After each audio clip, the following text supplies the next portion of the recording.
you got a lot of returners, obviously, but I think we're going to talk to Tyler today. Can you talk about just what you've seen from him, what a next step looks like for him? And also, we talked to James Neal a while back, and that guy's still so young in football. Can you talk about how he's still developing, and obviously it gives you a lot of positional versatility as well? Yeah, no. For Tyler, it's going to be really like mastering his craft, and there's just not a lot of guys that are that big and that fast and athletic and strong. He's actually really strong. So for him, what we have to do is not only have him just play one side, obviously we got to get him to play the other side as well, which he's good with.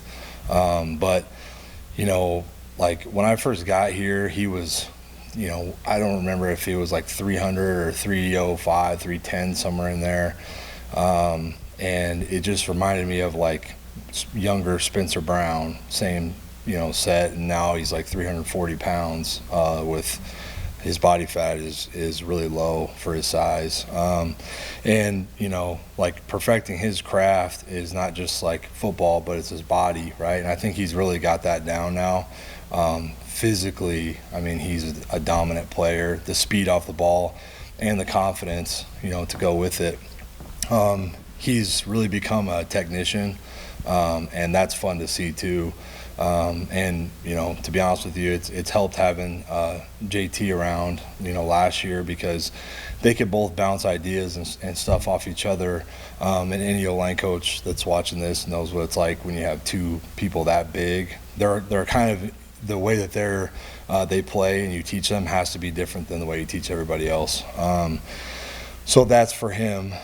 Really happy with him and his leadership role. His voice is loud, and we let him, go take control and be a leader, which is fun.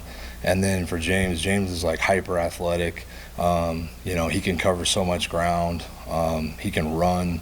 I mean, he's also 335 pounds and gets stronger by the year. So it's fun to kind of see him kind of come into his role of, also being a technician and really just being able to rage off the ball and run through somebody's face, So that's fun to watch him kind of grow and progress back into it. So I'm excited about both those guys. I mean, they're both great leaders. They work hard. They never complain. There's never like an excuse.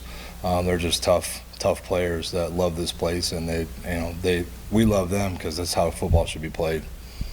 So you guys lose Travis, you lose Hufford. Sounds like you might have an answer like with Brendan Black shifting over to center, but you still have two openings there like starters. Who are kind of the next guys up there for you? Yeah, I mean, both the Heltons have done a really good job, and teaching them how to play center and guard on the inside, and that's helped a ton.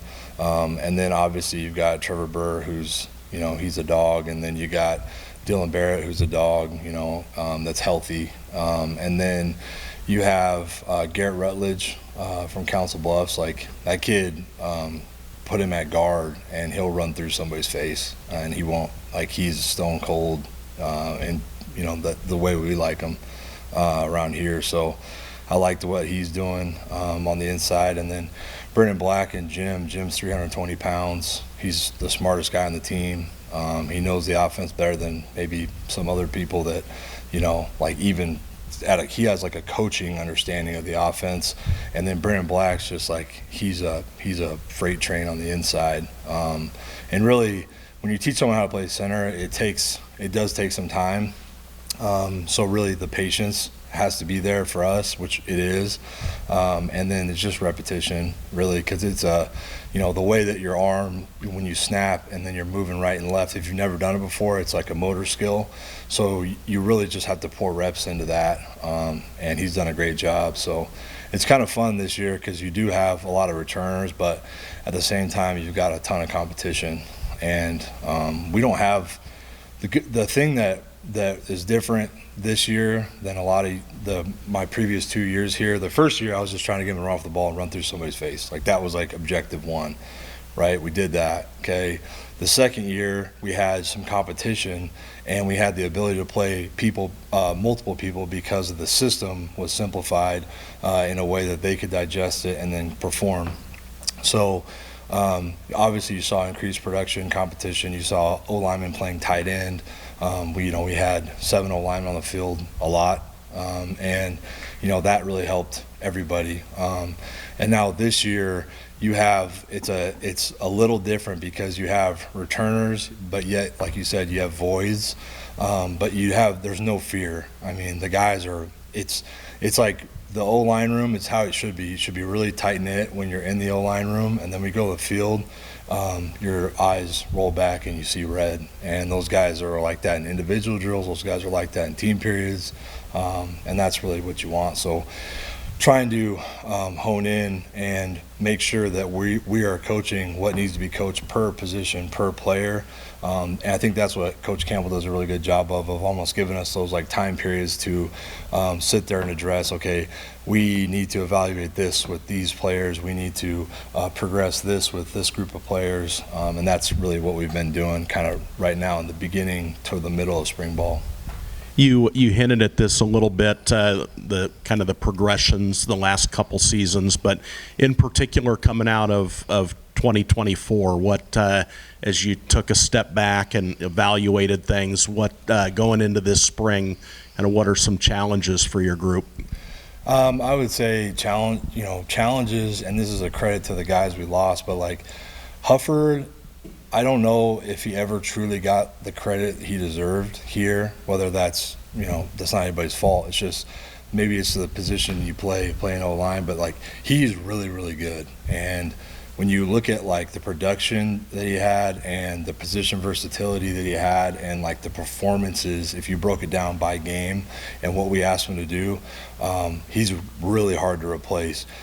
JT is not from Earth. Like he's a different breed, and like the way his body is, the way that he can run and be athletic, his strength levels, we saw it at the combine. Like you should never be able to jump that high, be that fast, and be the biggest, best looking person there by far. And I was standing on the field around everyone else. So, like you're asking, a tall task to replace 2 guys like that, and it's almost a credit to them. So the challenge that I would have for them, and I think that this is something that we talk about and we have been talking about with them, is the confidence level should match the violence and the way that they're playing, right? And you got to come out the gate and play like that. You know what I mean? You can't like wait to get warmed up. I'm talking about the first rep of every team period, the first rep of every practice, the first rep of endo. It sets the tone, and that's what they have to do and really take the team and go, and I've always believed that the O-line sets the tone for the game, and that's my challenge to them, and I think that they're there now, and that's a pretty cool thing to see. Coach, you're going into year 3. Sorry, Ben. What will it take this season, kind of building off that? What will it take for the offensive line room to be successful and to fulfill your expectations for a group going into their 3rd year under you? Yeah, I think the biggest thing is like eliminate critical mistakes, eliminating any mental errors. I think that they're at the point now where they're like fully comprehend the offense and the system, and I want to make sure that they're at a point where they can actually like teach it to someone else, like that level of mastering your craft. And then at the same time, it's like playing within the rules, but like taking it to the edge, from a physicality standpoint and really just overall violence. And that's like something that you can't like just talk about. It has to be every day. It's what you do. And I think that they're getting to a point now where like you don't have to ask them that. Like we never have to ask them to like work harder, you know what I mean?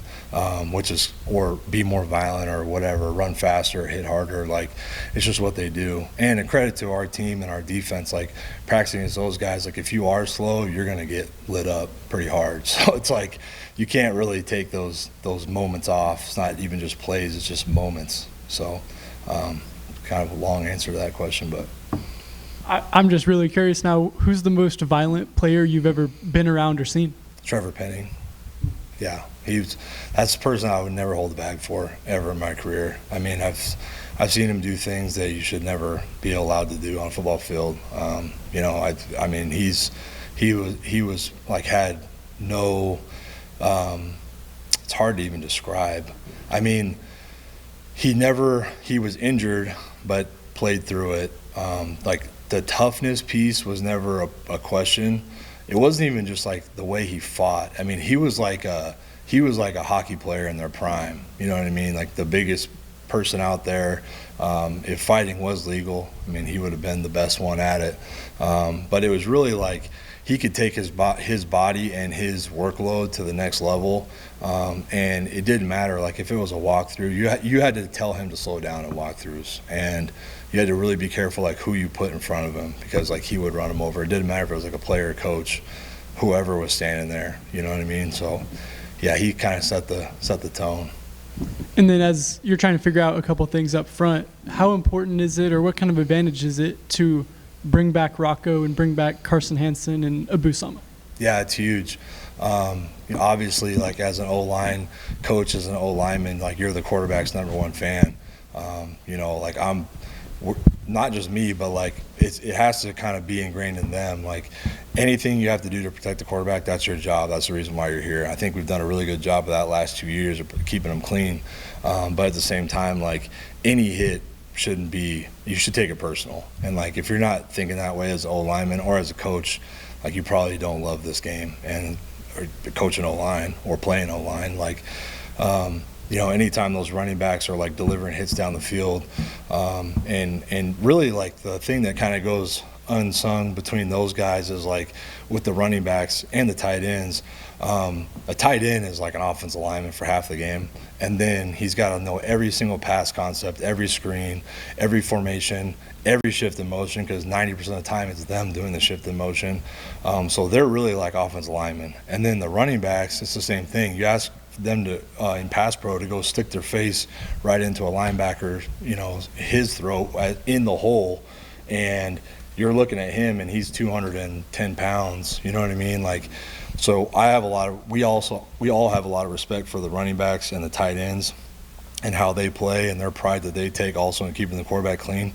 But like what Rocco does, I think that's really good is like he gets the ball out on time. He knows what's going on. Like he is truly in command of the whole offense, and that's cool to see. As I've been here from the first time to now, his progression, like he's really operating like a pro, and it's fun to be a part of. But those guys collectively, like if you don't have that love for your quarterbacks and running backs, then like you're either a bad O-line coach or you're a bad O-line. You talked earlier about your center position. Obviously, the left tackle's position in the offseason, you guys kind of pursued in the transfer portal at JUCO ranks, but you didn't make an addition there. How much does that express the confidence that you have in someone like James Neal or one of the younger players emerging to effectively handle that position this fall? Yeah, I mean, this is a developmental program, and that's really why I'm here, is the development of the offensive line, and that's what I'm good at. And those guys are hyper athletic. I mean, they do everything that you want them to do on the edge. The guys that we currently have, and even the young guys coming up the ranks, they've got length. They're like I said, they're super athletic, but they're also the biggest thing for me is like they can target and keep targets in front of them. Like you should be able to see all 5 linemen's numbers when the quarterback's throwing the ball, and they can stay square and keep defenders in front of them.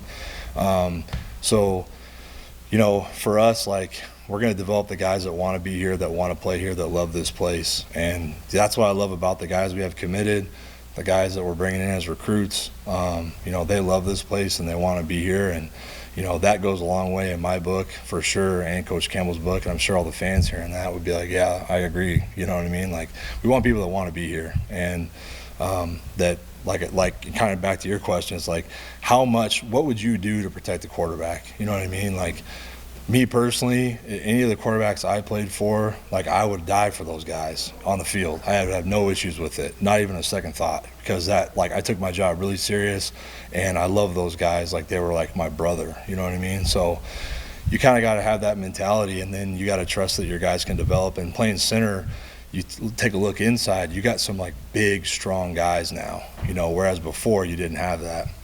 Some big square bodies that have the strength to be able to play with some of these really fantastic defensive linemen in the Big 12. So we're pretty confident in our guys, and if we weren't, we'd also be a bad coach. So I think I'm putting on a clinic on what not to do if you're an O-line coach. Is don't believe in the guys, don't develop them, you know what I mean? Don't love the quarterback and the running back. But last year, you guys had the fewest penalty yards per game in the country. As the O-line coach, what is the key to coaching up your guys to maintain that aggressiveness but also limit those mental mistakes? Yeah, I mean, the big thing is, like, if you came to practice, like, I don't have a whistle. So, like, every drill, every single rep is on the snap count, the real snap count, and mixing that up so that they hear it all the time, constantly, so that you're not just out there on a whistle, blowing the whistle, and then all of a sudden you're on the quarterback's cadence. Also, like, I make those guys do the cadence in the meetings themselves just to make sure they, like, fully comprehend it. And our cadence is simple enough, but yet complicated, where the other cadences are all built off of one main cadence. So it really makes sense for the guys. Like, they understand the purpose of the other cadences.